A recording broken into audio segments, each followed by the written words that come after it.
the safe levels of what they say is safe. I mean, it just shows you how out of control these people are. Exactly. One more point I want to bring up, if you YouTube Nuclear Boy, it's a little cartoon. It's kind of brainwashing that the Japanese government released for the children to calm them down about the nuclear problem taking place. And it's just total brainwashing. I actually found out about it because my brother goes to college, and he said that they showed this to him in a class. And this is here in America. So if you actually look that up, too, it's pretty brainwashing. They talk about... Listen, we'll pull it up, Nuclear Boy. There it is, ABC 7. Decades later, Simi Valley nuclear meltdown still impacts lives. And they go on to admit they covered it up for a long time. There you go, another great caller, another great point. We'll be right back with Colonel Anthony Shaffer. May have to go into some overdrive to get to your phone call. Stay with us. We're on the march. The Empire's on the run. Alex Jones and the GCN Radio Network. Hundreds of nations have fallen to tyranny in the last century alone. This is our last chance to not relive history. As we're finishing off this agenda, they'll be pulling the rug from underneath Americans at home. They have tremendous influence on our president and Congress, and they really are calling the shots. I think it's incumbent upon all of us as American citizens to pay attention. Fall of the Republic identifies the enemies of our nation, the criminal offshore cartel, hell-bent on destroying sovereignty, and on its ashes constructing world government. Tim Geithner, Bernanke, they're arsonists. They're asking for more matches. And the Congress is saying, who do we make the check out to? Today seems like nobody does care. And right now in Washington, D.C., we have seen a fall of the Republic. Get your copy of Fall of the Republic on DVD at Infowars.com or watch it online right now in super high quality at prisonplanet.tv. Over the last year, Alex has told you about, and many of you have experienced, emergencies and disasters in unprecedented numbers. People have had to literally run for their lives. Folks, this is Steve Shank with eFoods Direct. I'm not here to scare you, but when disaster strikes, you won't have time to think. You must act automatically. What does a pilot do when the helicopter engine fails in flight? No time to think, just act automatically. When the alert is broadcast, the alarm sounds, or the knock comes on your door, you'll need to be ready to act without thinking of what to do or what you need. You need a 5-day extreme emergency kit. With serious supplies and real food to secure 2 adults for 5 days, this powerful $300 extreme emergency kit is free with an order of at least $995 from eFoods Direct. Go to efoodsdirect.com/Alex or call 800-409-5633. That's efoodsdirect.com/Alex. 800-409-5633. A very wealthy U.S. citizen is predicting that in 2011, we will witness the most important day in America in more than 50 years. He says it will change everything about our lives. The way you shop, travel, invest, educate your children, and even how you take care of your health and your own family. Now, this man has made some outrageous predictions over the years. The crazy part is, he's usually right. You see, he predicted the collapse of GM, Fannie Mae, Freddie Mac, and America's biggest mall owner, General Growth Properties. In fact, Barron's called his work a dire prophecy. Recently, he created a video, which you can watch online for free, detailing his biggest and most important prediction yet. And it's a real eye-opener. I can't stress this enough. You should at least watch this free video online today. He explains everything you need to know, including simple steps you can take to protect yourself. You can find the video at www.endofamerica3.com. That's endofamerica, the number 3.com. Watch the free video at www.endofamerica3.com. That's endofamerica3.com. Big Brother, mainstream media, government cover-ups. You want answers? Well, so does he. It's Alex Jones on the GCN Radio Network. Lieutenant Colonel Anthony Shaffer is a U.S. Army Lieutenant Colonel who gained fame for his reports about the federal government mishandling intelligence reports before September 11th attacks and for the censoring of his book, Operation Dark Heart. And instead of going through his long bio, just know that he ran some of the biggest operations against al-Qaeda and was continually blocked from going after him. And now we have Fox News and AP reporting the head of al-Qaeda, the head of operations under the fairy tale creature bin Laden, Anwar al-Awlaki hanging out secretly at the Pentagon, al-Qaeda forces, even the Wall Street Journal reports, forming the core cadres from the beginning with British Special Forces and now U.S. CIA backing them up in eastern Libya. They've got another Muslim connected to the Muslim Brotherhood with the French invading Ivory Coast and going into the capital and taking out the elected president. It's in the BBC that the rebels have reportedly killed thousands with machetes and machine guns.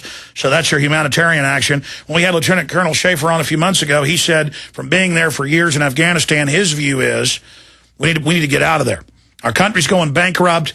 And now another war. And AFRICOM looks like it's moving fully into Africa. I don't know his views on the current operation, but we got him on to talk about the things that are happening and to give us his view on it. Colonel Shaffer, good to have you here with us again. Thank you for having me, Alex. Good to be on with you again. Again, joining us via video Skype for PrisonPlanet.tv viewers. Sir, so much is happening. You heard my preface.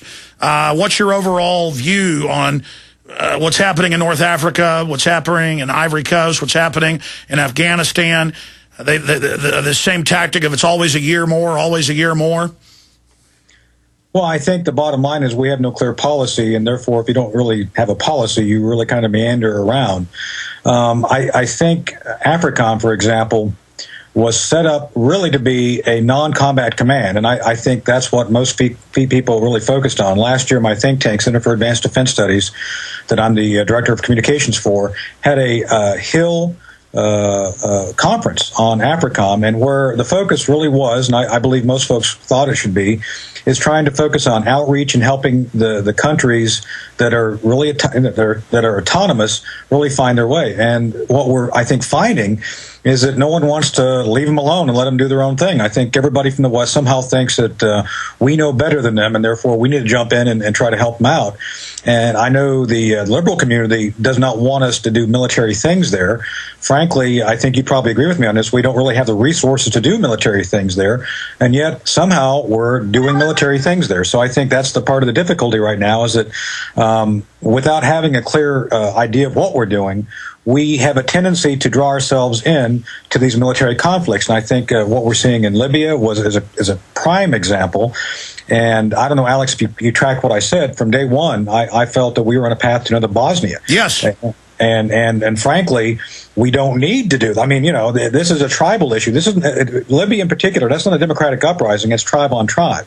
And now with Ivory Coast, I think we're seeing something very similar, where you have two different factions and, the West involving itself. And don't get me wrong, these nations and the use of machetes and hacking people, I'll never forget the first exposure I had to Ivory Coast was a picture of a guy, of a body sitting on a curve with blood spurting out of it after the guy's head was rolling on the ground. That was the first time I ever saw a picture of Ivory Coast. So these people, these tribes, have a deep hate for each other. And the idea that we're going to referee and we're going to show them the path to the proper, way of doing things, I just don't think we are able to do that. And we've not been able to do that since we've been there. And the West has been in Ivory Coast, for example, since the 1880s, when Europeans all started, pulling apart Africa for their own colonial purposes. Yeah, I've read some of the old British history books about that area and how the tribes normally weren't even attacking the Westerners because they were too busy just slaughtering each other 24/7 because they'd been in 1,000-year plus blood feuds with each other. But looking at Libya in the north there, with all of your inside connections, what's really going on there? Who are the factions? Is this just PR that there isn't a strategic objective, or is there a hidden objective? Well, the bottom line is there are two basic groups. Gaddafi and his folks, you might have seen my friend Congressman Kurt Weldon's over there right now trying to help get him out of there to go somewhere else. And there's the groups from the East who really were loyal to the monarchy. And don't forget, Alex, 42 years ago when Gaddafi came to power, he dethroned the monarch there. And for better or for worse, during those 42 years, Gaddafi used his resources, which are primarily oil-related, to benefit those tribes who were loyal to him and basically cut off, make life miserable for those who didn't support him, and that included most of these old tribes. If you look at just what's going on, the banner, the flag that the rebels are using, is the old monarchy flag. So what we're seeing here essentially are groups of tribes, one loyal to Gaddafi, and if you noticed that everything was going well regarding the rebels going until they went to Sirte. From Sirte on west, you have a group of towns, for better or for worse, whose tribes have stayed loyal to Gaddafi because they were benefiting from all the resources. And we also have those eastern tribes with these, hundreds and hundreds of year-old blood feuds. The rebels have been caught lining people up, shooting them, cutting them up. So the Gaddafi loyal forces don't have a choice but to fight because a lot of them are going to be slaughtered and executed under this new government. You were spot on. And that was one of the things that people continue to miss. It's not like we're jumping in to help a group of good guys. We're going in with, and I know some folks have been upset with me by saying this, but we've chosen sides. We've chosen the rebel side without really knowing what we've chosen.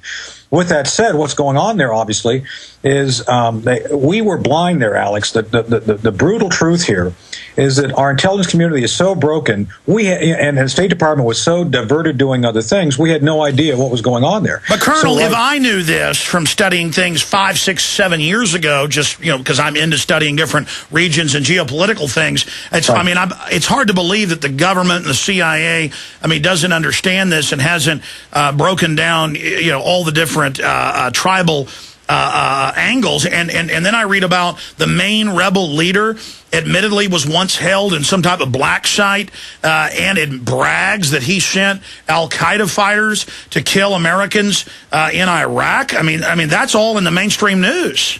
Right, and I think that's part of the problem here. Al-Qaeda, I do believe, whatever you want to call it, has become a franchise, not a real, well-organized organization. I think that whatever you want to call Al-Qaeda is trying to take advantage of the situation in Libya and other places. With that said, I think we're jumping in there for two reasons. First, I don't think we know what's going on, so I think out of desperation almost. And let me say something that's going to make me probably very unpopular with some of my friends. General Clapper, the current Director of National Intelligence, doesn't have a clue about what's going on there, let alone other places. So I think there's an old saying, I think it's a Japanese saying, the fish rots from the head. I think we have folks who are primarily politicians first, intelligence professionals second, who are running the intelligence community. Because as you just pointed out, there are people who track this. And I know for a fact there are good men and women in the intelligence community, people like me, who try to do their job and try to say, hey, there's something we need to be paying attention to. But if the political winds aren't just so, they're told not to do it. So I think you're seeing the outgrowth of our inability to actually look at what is real. And so I think you see the administration trying to play catch up.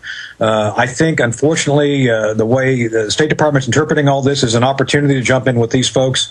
I don't think it's an opportunity. I think it's one of those things where I don't necessarily believe that Gaddafi should stay. However, the devil you know is in some ways better than the devil you don't, because I think there would be huge ethnic cleansing, just like, say it again, Bosnia, what happened in the Bosnia-Herzegovina situation. Or Rwanda. And this is where I think we should have not interceded the way, and frankly, we're not doing a no-fly zone. It's more like a demilitarized zone because we're hitting targets on the ground. The Air Force hasn't flown since the second day of the no-fly zone. And notice since the ragtag NATO people who were never in real wars have gotten into command, they're just bombing anything moving. It looks like mainly the rebels. And I want you to speak to that. But what about this issue of the $34 billion to $37 billion they're saying they're going to give the rebels? They're giving the al-Qaeda mixed group, the central bank, the oil company, and so if this did go the way Obama and NATO are trying to get it to go, we're going to have a new Islamic